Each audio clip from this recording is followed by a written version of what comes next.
Sir Arthur Conan Doyle. জন্ম 27শে মে 1859, মৃত্যু 7ই জুলাই 1930। ছিলেন একজন ইংরেজি লেখক ও চিকিৎসক।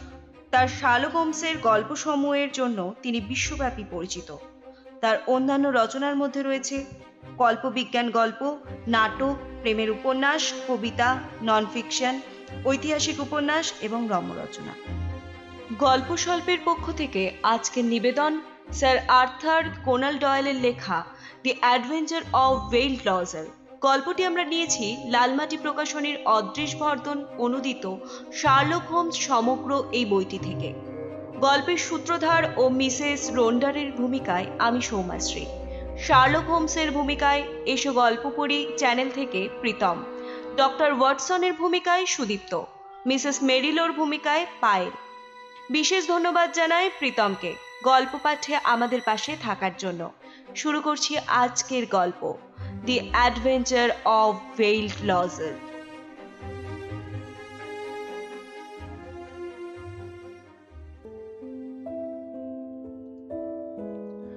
23 বছর গোয়েন্দাগিরি করছে শার্লক হোমস। 17 বছর আমি তাকে সহযোগিতা করছি ও কীর্তিকাহিনী খাতায় লিখে রাখছি। কাজেই ওকে নিয়ে গল্প লিখতে বসলে উপাদানের অভাব হয় না। সমস্যা হয় কেবল বাছাবাছি নিয়ে। বইয়ের তাকে সারি সারি ইয়ারবুক আর তাগার করা ডিসপ্যাচ কেস ভর্তি কত যে কাহিনী রয়েছে তার ইয়াত্তা নেই। অপরাধ বিজ্ঞানের ছাত্র তা ঘাটলে উপকৃত হবে। সমাজ উপকৃত হবে ভিক্টোরীয় যুগের শেষ দিকের সরকার আর সমাজের নানান গলদ আর কেলেঙ্কারির সন্ধান পেলে। পারিবারিক কেলেঙ্কারি যারা চেপে রাখতে চান তারা নির্ভয়ে থাকতে পারেন। এ ব্যাপারে বন্ধুবর হোমস বড় সজাগ। যখন প্র্যাকটিস করেছে তখনও যা বলবার নয় তা বলেনি। স্মৃতির রোমন্থন করার সময়েও যা গোপনে রাখবার তা গোপনেই রেখেছে এবং রাখবে। তবে সম্প্রতি এই ধরনের গোপন কাগজপত্র যেভাবে নষ্ট করার একটা চেষ্টা হয়েছিল, আমি তার ঘোরতর নিন্দা করছি। এই চেষ্টা যদি আবার হয়, হোমস আমাকে অধিকার দিয়েছে রাজনীতিবিদ, লাইট হাউস, প্রশিক্ষিত অতিভোজী দীর্ঘগ্রীব পক্ষী, করমোরান সংক্রান্ত সমস্ত কেচ্ছা পাবলিককে জানিয়ে দেওয়ার। এই হুঁশিয়ারির পরে একজনই বুঝতে পারবেন কি বলতে চাইছি আমি। হোমসের অদ্ভুত পর্যবেক্ষণ ক্ষমতা, যা তার সহজাত প্রতিভা। সব কেসে প্রকাশ পাওয়ার সুযোগ পায়নি। কোনো কেসে হাড় কালি হয়ে গিয়েছে ফল পাড়তে, কোথাও তা টুক করে খসে পড়েছে কোলের মধ্যে। তাই জীবনযুদ্ধের অনেক ভয়ঙ্করতম ট্র্যাজেডিতেও নিজস্ব প্রতিভা দেখানোর বিশেষ সুযোগ পায়নি। এই কেসও সেই ধরনের। নাম ধাম কেবল পাল্টে দিচ্ছি। 1896 সালের শেষ দিকে একদিন দুপুরের ঠিক আগে হোমসের কাছ থেকে একটা চিঠি পেলাম। আমার সঙ্গ চায়। বেকার স্ট্রিটে পৌঁছে দেখলাম তামাকের ধোঁয়ায় ঘর প্রায় অন্ধকার। হোমসের চেয়ারে বসে এক প্রৌঢ় মহিলা, বাড়িওয়ালি টাইপের, হৃষ্টপুষ্ট মাতৃসুলভ চেহারা। আলাপ করিয়ে দিয়ে হোমস বললে, এসো এসো ওয়াটসন, ইনি মিসেস মেরিলো, সাউথ ব্রিক্সটনে থাকেন। তামাকের ধোঁয়ায় আপত্তি নেই, তুমিও খেতে পারো, যদিও অভ্যেসটি অতিশয় কদর্য। ইনি এসেছেন একটা দারুণ ইন্টারেস্টিং গল্প শোনাতে। গল্পের উপসংহার চমকপ্রদ হতে পারে তুমি হাজির থাকলে। মিসেস মেরিলো, মিসেস রোন্ডারকে বলে দেবেন যদি আমি ওর সামনে যাই তো সঙ্গে একজন সাক্ষী রাখবো। ভগবান আপনার ভালো করবেন মিস্টার হোমস। আপনি আসছেন শুনলে যা বলবেন ও তাই করবে। তাহলে বিকেল নাগাদ আসছি দুজনে। তার আগে ডক্টর ওয়াটসনের সামনে ঘটনাগুলো একটু ঝালিয়ে নেওয়া যাক। আপনি বলছেন মিসেস রোন্ডার আপনার বাড়িতে 7 বছর ভাড়াটে হয়ে রয়েছে, কিন্তু মুখ দেখেছেন মাত্র একবার। সেটুকুও না দেখতে পারলে বেঁচে যেতাম। সাংঘাতিকভাবে দুমড়ানো মুচড়ানো বিকৃত বিভৎস মুখ, তাই তো? মিস্টার হোমস, তাকে মুখ বলা যায় না। ওপরের জানলায় যে মুখ এক পলকের জন্য দেখেই গয়লা দুধের বালতি উল্টে ফেলেছিল, দেখেছিলাম আমিও। মিসেস রোন্ডার বুঝতে পারেনি যে আমি হঠাৎ এসে যাব। তাড়াতাড়ি মুখ ঢাকা দিয়ে বলেছিল, এখন বুঝলেন তো কেন 12 মাস ঘোমটা দিয়ে থাকি? আচ্ছা, মিসেস রোন্ডারের পূর্ব ইতিহাস জানেন? না, একদমই না। ঘর ভাড়া নেওয়ার আগে কারো সুপারিশ হয়নি? না, তবে নগদ টাকা দিয়েছিল অনেক। 3 মাসের ভাড়া আগাম, সব শর্ত মেনে নিয়েছিল। এক কথায়, আমি গরিব মানুষ, হাতের লোকই পায়ে ঠেলতে পারিনি। আপনার বাড়ি পছন্দ করবার কোনো কারণ দেখিয়েছিল? আসলে আমার বাড়িটা রাস্তার থেকে অনেক ভিতর দিকে ছিল। ও চায় নিরিবিলিতে একা একা থাকতে, তার জন্য অনেক টাকাও দিতে রাজি ছিল। একবারই শুধু মুখ দেখেছিলেন, তাও আচমকা, তাই তলিয়ে দেখতে চান কি ব্যাপার, তাই তো? না, ঠিক তা নয় মিস্টার হোমস, আমার টাকা নিয়ে দরকার। তাহলে আজ হঠাৎ এই ব্যাপার নিয়ে নাড়াচাড়া পড়লো কেন? শরীর ভেঙে পড়েছে বলে। মিসেস রোন্ডার যেন মরতে বসেছে, মনটাও যেন ভেঙে চুরমার হয়ে গেছে, খুন খুন বলে চেঁচাচ্ছে। একবার শুনলাম বলছে, জানোয়ার, রাক্ষস কোথাকার। তখন নিশুতি রাত, সারা বাড়ি গম গম করে উঠলো সেই চিৎকারে। তাই পরদিন গিয়ে বললাম, মনকে কেন খামোখা কষ্ট দিচ্ছেন? পুলিশ অথবা পাদ্রী, এই দুইয়ের কাকে ডেকে আনলে মন শান্ত হবে বলুন? ডেকে আনছি। বাড়ি মাথায় করে মিসেস রোন্ডার বললে, না না, পুলিশ না, পাদ্রী এসেই বা কি করবে? যা হয়ে গেছে তাকে তো আর পাল্টাতে পারবে না, কিন্তু মরবার আগে সবকিছু বলতে পারলে শান্তিতে চোখ মুছতে পারতাম। তখন বললাম, বেসরকারি গোয়েন্দা ডাকলে হবে মিস্টার শার্লক হোমসকে। শুনেই লাফিয়ে উঠে মিসেস রোন্ডার বললে, ঠিক বলেছেন, ওকেই চাই। আসতে না চাইলে বলবেন, আমি বন্য জন্তু প্রদর্শক রোন্ডারের বউ আব্বাস পারভা। এই নামটা শুনলেই উনি ঠিক আসবেন। এই যে দেখুন, কাগজে লিখে দিয়েছে নামটা। হ্যাঁ, আমি আসছি ঠিক 3টের সময়। হাঁসের মতো দুলে দুলে ঘর থেকে বেরিয়ে গেলেন প্রৌঢ়া ভদ্রমহিলা। সঙ্গে সঙ্গে যেন এনার্জির বিস্ফোরণ ঘটল শার্লক হোমসের ভেতরে। ছিটকে গেল ঘরের কোণে রাখা স্তূপাকার রাশি রাশি 5 মেশালি মামুলি কেতাবের দিকে। মিনিট কয়েক কেবল পাতা উল্টে যাওয়ার খসখস আওয়াজ শোনা গেল। তারপরে তৃপ্তিসূচক ধ্বনি শোনা গেল গলার মধ্যে, যা খুঁজছে তা পেয়েছে। উত্তেজনার চোটে মেঝে থেকে উঠতেই ভুলে গেল। বিচিত্র বুদ্ধমূর্তির মতো বই পরিবৃত অবস্থায় বাবু হয়ে বসে যেন চোখ দিয়ে গিলে গেল পাতার পর পাতা। কেসটা তখনই ভাবিয়ে তুলেছিল আমাকে। ওয়াটসন, ওই দেখো মার্জিনে নোটস লিখে রেখেছি। মাথা মুন্ডু অবশ্য তখন বুঝতে পারিনি, শুধু বুঝেছিলাম করোনার ভুল করছে। আব্বাস পারভার ট্র্যাজেডির ঘটনা মনে পড়ছে? না। কিন্তু আমার সঙ্গেই তখন ছিলে তুমি। তবে হ্যাঁ, আমি নিজেও তো ধাঁধার জবাব পাইনি। তাছাড়া দুপক্ষের কেউ আমাকে কনসাল্ট করতেও আসেনি। পড়ে শোনাবো নাকি? সংক্ষেপে বলো। রেন্ডারের নাম তখন ঘরে ঘরে। সার্কাস দুনিয়ায় অত বড় খেলোয়াড় আর কেউ ছিল না, কিন্তু মদের পাল্লায় পড়ে নিজের আর সার্কাসের সুনাম রসাতলে যেতে বসে ট্র্যাজেডিটা ঘটবার সময়। ওয়ার্কশায়ারে আব্বাস পারভা বলে একটা ছোট্ট গ্রাম আছে। ক্যারাভান সেই গ্রামে পৌঁছানোর পরেই ঘটে বীভৎস ঘটনাটা। যাচ্ছিল অন্যত্র, রাত কাটানোর জন্য তাঁবু খাটিয়েছিল আব্বাস পারভার। খেলা দেখাতে নয়, অত ছোট গ্রামে পয়সা উঠত না খেলা দেখিয়ে। জন্তু জানোয়ারের মধ্যে ছিল একটা ভারী চমৎকার আফ্রিকান সিংহ, নাম সাহারা কিং। স্বামী স্ত্রী দুজনেই খাঁচার ভিতরে ঢুকে খেলা দেখাতো সাহারা কিংকে নিয়ে। এই দেখো একটা ফটোগ্রাফ, দেখলেই বুঝবে চেহারার দিক থেকে রোন্ডার ছিল বিরাট শুয়োরের মতো, কিন্তু অপূর্ব সুন্দরী ছিল রোন্ডারের বউ। সাহারা কিং যে সত্যি বিপজ্জনক, সেই লক্ষণ নাকি আগেই দেখা গিয়েছিল, কিন্তু তোয়াক্কা করা হয়নি। সাহারা কিংকে রাত্রে খাওয়ানো হতো। খাওয়াতো হয় রোন্ডার, না হয় তার বউ। আর কাউকে কাছে ঘেঁষতে দিত না। কারণ ছিল, যাদের হাতে খাবার পাবে সাহারা কিং তাদেরকে উপকারী বন্ধু হিসেবে নেবে, থাবা টাবা মারবে না। এই বিশ্বাস ছিল স্বামী স্ত্রী দুজনের মধ্যেই। 7 বছর আগে এক রাত্রে স্বামী স্ত্রী দুজনেই গেল সিংহের খাবার নিয়ে। তারপর ঘটল সেই ভয়ঙ্কর ট্র্যাজেডি, কিন্তু ঠিক কি ঘটেছিল আজও জানা যায়নি। তাঁবু শুদ্ধ লোক জেগে উঠেছিল সিংহের গর্জন আর নারী কণ্ঠের আর্তনাদে। লণ্ঠন নিয়ে লোকজন ছুটে এসে দেখল খাঁচার দরজা খোলা। 10 গজ দূরে মুখ থুবড়ে পড়ে রোন্ডার।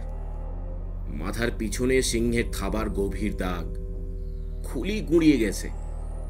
দরজার সামনেই চিত হয়ে শুয়ে মিসেস রোন্ডার। সিংহ বসে তার বুকের উপর, মুখ ছিঁড়ে ফালা ফালা করে ফেলেছে। বাঁচবে বলে আর মনে হয় না। সার্কাসে সবচেয়ে স্ট্রংম্যান লিওনার্ডো ক্লাউন গ্রিগসকে নিয়ে দলবল সমেত লম্বা ডান্ডা দিয়ে খুঁচিয়ে ঢুকলো সাহারা কিং। তালা পড়ল খাঁচায়, কিন্তু খাঁচা থেকে সে বেরিয়েছিল কিভাবে, সেই রহস্যভেদ আর হলো না। স্বামী স্ত্রী দুজনকে সামনে দেখে আর দরজা খোলা হচ্ছে দেখে সাহারা কিং নিশ্চয়ই নিজেই ধাক্কা মেরে বেরিয়ে এসেছিল বাইরে। মিসেস রোন্ডারকে আচ্ছন্ন অবস্থায় ধরাধরি করে তুলে নিয়ে যাওয়ার সময় কাপুরুষ, কাওয়ার্ড বলে নাকি বারবার চেঁচিয়েছিল। 6 মাস পরে এজাহার দেওয়ার অবস্থায় এসেছিল মিসেস রোন্ডার, কিন্তু তদন্ত করে শেষ পর্যন্ত এই কথাই বলা হয়েছিল যে নিছক দুর্ঘটনা আর অযথা দুঃসাহস দেখাতে গিয়ে প্রাণ বিসর্জন দিয়েছে রোন্ডার। এছাড়া আর কিছু হতে পারে কি? ওয়াকসায়ার্ডের ছোকরা পুলিশ অফিসার এডমন্ডের খটকা লেগেছিল। আমার কাছে এসেও ছিল পরামর্শ করতে। এখন সে এলাহাবাদে। রোগা চেহারার, চুল হলদে কি? হ্যাঁ, জানতাম তোমার মনে পড়বে। তা খটকা লাগলো কেন? ছাড়া পেয়ে লাফিয়ে বেরিয়ে গিয়ে পলায়মান রোন্ডারকে পিছন থেকে থাবা মেরে শুইয়ে দিয়ে পালিয়ে গেলেই পারত সাহারা কিং। ফের খাঁচার কাছে ফিরে এসে রোন্ডারের স্ত্রীকে মাটিতে পেড়ে ফেলে মুখ চিবোতে গেল কেন? তাছাড়া ভদ্রমহিলা কাওয়ার্ড বলে চেঁচিয়েছিল কেন? স্বামী এসে সিংহের খপ্পর থেকে বাঁচায়নি বলে? স্বামী নিজেই তো তখন পরলোকে, সেই অবস্থায় কাওয়ার্ড বলে গাল পাড়া হলো কেন? হ্যাঁ, তা ঠিক। আরও আছে, শোনো। সিংহগর্জন আর নারী কণ্ঠের আর্তনাদের মাঝে একটা পুরুষ কণ্ঠের চিৎকারও শোনা গিয়েছিল। বিষম আতঙ্কে দিশেহারা হয়ে যেন চেঁচিয়ে উঠেছিল সিংহগর্জনের সঙ্গে সঙ্গে। রোন্ডার নিশ্চয়ই। মাথা ছাতু হয়ে যাবার পর কেউ চেঁচায়? একাধিক সাক্ষীর মুখে শোনা গেছে একই কথা। নারী কণ্ঠের আর্তনাদের সঙ্গে মিশে গিয়েছিল বিশেষ সেই পুরুষ কণ্ঠের ভয়ার্ত চিৎকার। তাঁবুর প্রত্যেকেই তখন চেঁচাচ্ছিল, তাই অমন মনে হয়েছে। আসলে স্বামী স্ত্রী দুজনেই যখন খাঁচার 10 গজ দূরে, তখন খাঁচা থেকে লাফিয়ে বেরিয়ে আসে সাহারা কিং। দেখেই পেছন ফিরে পালাতে গিয়েছিল রোন্ডার, তাই সিংহের চাটা গিয়ে পড়ে তার মাথায়। রোন্ডারের বউ বেগতিক দেখে খাঁচায় ঢুকে বাঁচতে চেয়েছিল, কিন্তু খাঁচা পর্যন্ত পৌঁছাবার আগেই সাহারা কিং তার বুকের উপর বসে আরম্ভ করে দেয় সিংহগর্জন আর আঁচড় কামড়। দেখো, স্বামী যদি পালাতে না যেত, সিংহ রেগে গিয়ে তেড়ে যেত না। এজন্যই কাপুরুষ বলে চেঁচিয়েছিল রোন্ডারের বউ। ব্রিলিয়ান্ট! একটা খুঁত কিন্তু রয়ে গেল ওয়াটসন। যেমন? খাঁচার 10 গজ দূরেই ছিল দুজনে, তাহলে দরজা খুলল কে? কোনো শত্রু নিশ্চয়ই। না না, যাদের সঙ্গে খাঁচার ভিতরে খেলা দেখিয়ে অভ্যস্ত, খাঁচার বাইরে তেড়ে গিয়ে তাদের থাবা মারতে গেল কেন সাহারা কিং? শত্রু ব্যক্তিটি রাগিয়ে দিয়েছিল বলে। হোমস চুপ করে রইল, চিন্তা করল, তারপর বলল, রোন্ডারের শোরের মতো চেহারা তো দেখলে। শুনেছি মদ খেলে তখন আর কোনো কাণ্ডজ্ঞান থাকতো না। একটু আগে ভদ্রমহিলা বলে গেলেন নিশুতি রাতে জানোয়ার, রাক্ষস কোথাকার বলে চেঁচায় তার ভাড়াটে। মাতাল স্বামীর অত্যাচারের দৃশ্য স্বপ্নে ফিরে এসেছে বলেই নিশ্চয়ই অমন চেঁচিয়েছে। যাই হোক, খেয়ে দিয়ে চলো বেরিয়ে পড়া যাক। যথাসময়ে ছ্যাঁকড়া গাড়ি নিয়ে পৌঁছলাম মিসেস মেরিলোর বাড়িতে। চৌকাঠ জুড়ে দাঁড়িয়েছিলেন স্থূলাঙ্গী ভদ্রমহিলা। ভাড়াটে যাতে বাড়ি ছেড়ে সরে না পড়ে, পই পই করে সে বিষয়ে আমাদের হুঁশিয়ার করে দিয়ে ছেঁড়া কার্পেট মোড়া সিঁড়ি দিয়ে নিয়ে চলে গেলেন দোতলায়, রহস্যময়ী ভদ্রমহিলার ঘরে। ঘরটা স্যাঁতসেঁতে, আলো হাওয়া কম। দীর্ঘকাল যে খাঁচায় আটকে রেখেছিল বনের পশুদের, নিয়তির অঙ্গুলি হিলনে সে যেন নিজেই এখন খাঁচায় আটকে পড়েছে। ছায়াচ্ছন্ন কোণে ভাঙা চেয়ারে বসেছিল ভদ্রমহিলা। মুখে ঘোমটা, শুধু ঠোঁট আর থুতনি বেরিয়ে রয়েছে। নিখুঁত গড়ন দেখেই বোঝা যায় গোটা মুখটি এককালে নিখুঁতই ছিল। শরীরও নিটোল, যদিও দীর্ঘদিন বসে থাকার ফলে একটু ভাঁজ আর খাঁজ দেখা দিয়েছে শ্রীঅঙ্গে। কণ্ঠস্বরও মোলায়েম, মিহি। বলল, আমি জানতাম আমাকে চিনবেন মিস্টার হোমস। কিন্তু আপনার কেসে আমার আগ্রহ আছে জানলেন কি করে? কাউন্টি ডিটেকটিভ মিস্টার এডমন্ডের কাছে। ওকে মিথ্যে বলেছিলাম ইচ্ছে করে, কেন? একজনকে বাঁচানোর জন্য। যদিও সে অপদার্থ, তাহলেও সে আমার খুব কাছের মানুষ ছিল এককালে। এখন কি সেই বাধা সরে গেছে? গেছে। যার কথা বলছি সে আর ইহলোকে নেই। তাহলে পুলিশকে সব বলছেন না কেন? নিজের জন্য বলছি না, আমি শান্তিতে মরতে চাই। উড়নে কাসন্দি ঘেটে ইচ্ছা বাড়িয়ে কেলেঙ্কারি বাড়াতে চাই না, কিন্তু মরবার আগে এমন একজনকে সব কথা বলে যেতে চাই যার নিজস্ব বিচার বুদ্ধি আছে। আপনার অভিনন্দনের জন্য ধন্যবাদ। এই জীবনে এখন বই পড়া ছাড়া আর কিছু করণীয় নেই আমার। পৃথিবীর সব খবর রাখি বলি আপনারও কীর্তিকলাপ আমার নখদর্পণে। আপনাকে বললে হালকা হতে চাই সেই কারণে। বলুন তাহলে। ভদ্রমহিলা ড্রয়ার খুলে একটা ফটো বার করে বাড়িয়ে দিলেন সামনে। পেশাদার দরাবাজিকরের ছবি, অপূর্ব আকৃতি, পেশিবহুল পুষ্ঠ বুকের ওপর দুহাত ভাঁজ করে ভারী গোপের আড়ালে মুচকি হাসি ফুটিয়ে তুলে দাঁড়িয়ে যেন বহু যুদ্ধবিজয়ী আত্মতৃপ্ত পুরুষ সিংহ। এরই নাম লিওনার্দো। স্ট্রংম্যান লিওনার্দো সাক্ষী হয়েছিল যে? হ্যাঁ, আর এই আমার স্বামী। এবার যার ছবি দেখলাম তাকে মানুষের আকারে অতিকায় শুয়োর বলাই সঙ্গত। ভয়াবহ পৈশাচিক মুখের চেহারা, রাগে যেন ফুঁসছে, গাজলা বেরুচ্ছে ঠোঁটের কোণ দিয়ে। ক্ষুদে চোখে সে কি জিঘাংসা, দগ্ধ করতে চাইছে যেন জগৎ সংসারকে। জানোয়ার, ইতর, নরপিশাচ, চওড়া চৌকানো চোয়ালের পরতে পরতে পরিস্ফুটিত এই তিনটে ও আরো অনেক বিশেষণ। এই ছবি দুটো দেখলে আমার কাহিনী বুঝতে সুবিধা হবে আপনাদের। সার্কাসের গরিব মেয়ে আমি। মানুষ হয়েছি কাঠের গুঁড়োয় শুয়ে রিংয়ের মধ্যে লাফালাফি করে। তখন আমার বয়স 10 বছর। বড় হওয়ার পর শুয়োরের মতো এই জানোয়ারটা ভালোবেসে বিয়ে করলো আমাকে। পরে বুঝলাম প্রেম নয়, কামানলে আহুতি দিলাম নিজেকে। শুরু হলো নরক যন্ত্রণা, মারধর কিছুই বাদ যায়নি। বেঁধে চাবুক মারতো, যন্ত্রণায় কাতরাতাম। সার্কাসের সবাই ওকে মনে প্রাণে ঘৃণা করত, আমাকে অনুকম্পা করত। তার বেশি কিছু করতে সাহস পেত না। দল ভাঙা শুরু হয়ে গেল তখন থেকেই। সুনাম গোল্লায় গেল। লিওনার্দো আর জিমি গিস কোন রকমে চালিয়ে গেল সার্কাস। এই সময় লিওনার্দোকে ভালোবাসলাম। ওর সুন্দর শরীরের ভেতর যে একটা ভীতু মানুষ আছে তখন জানতাম না। তবে রোন্ডারের তুলনায় সেই মুহূর্তে লিওনার্দোকে আমার কাছে দেবদূতের মতো বরণীয় মনে হয়েছিল। রোন্ডা টের পেয়েছিল আমাদের গোপন ভালোবাসা। শোধ তুলতে আমার উপর অকথ্য অত্যাচার করে। একদিন আমার কান্না শুনে ভ্যানের দোরগোড়া পর্যন্ত দৌড়ে এসেছিল লিওনার্দো।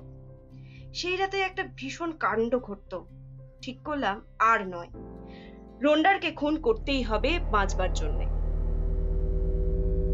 প্ল্যানটা লিওনার্দোর। এ ব্যাপারে মাথা ওর সাফ, আমারও তো সাহস ছিল না। একটা কাঠের গদা তৈরি করলো লিওনার্দো।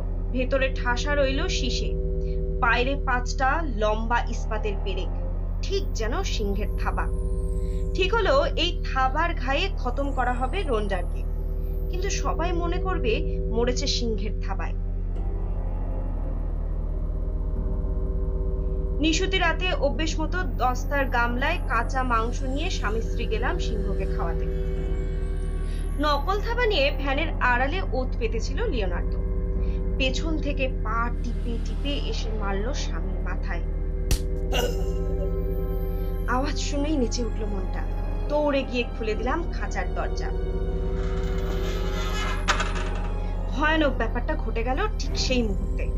মানুষের রক্তের গন্ধ এদের নাকে কত তাড়াতাড়ি যায় নিশ্চয়ই জানেন। চোখের পলকে সাহারা কিং ঝাঁপিয়ে পড়লো আমার বুকে। আমি ভয়ে চিৎকার করে উঠলাম। চিৎকার করে উঠল লিওনার্দো। সেই মুহূর্তে ভয় না পেয়ে ও যদি গদা দিয়ে মারতো সাহারা কিং এর মাথায়, বেঁচে যেতাম আমি। কিন্তু তা না করে প্রাণের ভয়ে দেখলাম ছুটে পালাচ্ছে লিওনার্দো। সঙ্গে সঙ্গে সিংহের দাঁত বসে গেল আমার মুখে। বিকট বোটকা গন্ধ, মুখের লালায় বিষ আর ভয়াল গজরানিতে আমি অজ্ঞানের মতো হয়ে গেলাম। প্রাণপণে দুহাত দিয়ে সিংহের মুখ সরিয়ে রাখলাম দূরে। কানে ভেসে এলো লোকজনের চিৎকার।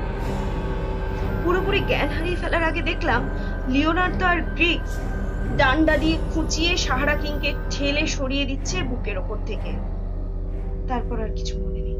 জ্ঞান ফেরার পর আয়নায় নিজের মুখের চেহারা দেখে উড়ে উঠলাম। এর চেয়ে মৃত্যুও ভালো ছিল। সেই থেকে মুখ ঢেকে নির্জনে থেকেছি, জখম জানোয়ারের মতোই বিবরে ঢুকে মরতে বসেছি। কিছুক্ষণ বসে রইলাম নীরবে। তারপর দীর্ঘ শীর্ণ হাত বাড়িয়ে ইউজেনিয়া রন্ডারের হাত চাপড়ে দিল শার্লক হোমস। সমবেদনার এহেন অভিব্যক্তি হোমসের চরিত্রে একান্তই দুর্লভ। কদাচিৎ দেখেছি আমাদের সুদীর্ঘ সহাবস্থানে। বেচারা, নিয়তির মার দুনিয়ার বার। লিওনার্ডোর খবর কি? এ ঘটনার পর আর তাকে দেখিনি। হয়তো ওর ওপর অতটা না চটলেই পারতাম। পরে আমার রং করা মুখটাই ও ভালোবাসতে পারতো। কিন্তু মেয়েদের ভালোবাসা এত তাড়াতাড়ি মরে না। সিংহের মুখে আমাকে ফেলে সে পালিয়েছিল। আমার দরকারের সময় আমাকে সে ত্যাগ করেছে, তবুও তাকে ফাঁসির দড়িতে ঝোলাতে চাইনি। এখন মারা গেছে জলে ডুবে। গত মাসে মার্গারেটে চান করার সময় কাগজে পড়লাম খবরটা। পাঁচনখী থাবাটা কোথায়? ঠিক জানি না। ক্যাম্পের পেছনে একটা সবুজ ডোবা ছিল খড়ি গর্তের তলায়, হয়তো সেখানেই। যাকে থাবার আর দরকার নেই, কেস শেষ। হ্যাঁ, কেস শেষ। উঠে দাঁড়িয়েছিলাম, কিন্তু শেষ কথার শেষ সুরটা হোমসের কানে বাজল। চকিতে ঘুরে দাঁড়িয়ে বললে, জীবনটা আপনার একার নয়, ওর উপর যেন হাত না পড়ে। এই জীবন আর কারো কাজে লাগবে কি? জানছেন কি করে? মুখ বুজে শোয়ে যে শিক্ষা পাওয়া যায়, অসহ্য এই দুনিয়ায় তার চাইতে বড় সম্পদ আর কিছু আছে কি? জবাবটা এলো ভয়ঙ্করভাবে। ঘোমটা তুলে আলোর সামনে এসে দাঁড়ালো ভদ্রমহিলা। সহ্য করতে পারবেন তো? কি ভয়ঙ্কর, কি বিভৎস! হাড়ের কাঠামোয় একসময় যে মুখ ছিল, এখন তা নেই। পৃথিবীর কোনো ভাষায় তার বর্ণনা সম্ভব নয়। অদ্ভুত সুন্দর বিষণ্ণ বাদামি দুটো চোখ কেবল মুখের সেই ধ্বংসাবশেষের মধ্যে থেকে একদৃষ্টে চেয়ে রইল আমাদের পানে। গভীর অনুকম্পায় এবং অপরিসীম প্রতিবাদে দুহাত তুলে যেন বাধা দিল হোমস, এবং আমাকে নিয়ে ঘর থেকে বেরিয়ে এলো বাইরে। দুদিন পরে হোমসের আস্তানায় যেতেই সগর্বে ম্যান্টল পিসের ওপর রাখা ছোট নীল শিশির দিকে আঙুল তুলে দেখালো ও। শিশির গায়ে বিষের লাল লেবেল। ছিপি খুলতেই নাকে ভেসে এলো বাদামের মিষ্টি গন্ধ। প্রুসিক অ্যাসিড? প্রশ্ন করলাম। হ্যাঁ, পোস্টে এসেছে, সেই সঙ্গে এই চিঠিটা। প্রলোভন সম্বরণ করলাম, উপদেশ গ্রহণ করলাম। ওয়াটসন, সত্যি বুকের পাটা আছে মেয়েটার। এতক্ষণ আপনারা শুনছিলেন দি অ্যাডভেঞ্চার অফ ওয়েল্ড লজার। এরকম আরো গল্প শুনতে সাথে থাকুন, সাবস্ক্রাইবে রাখুন।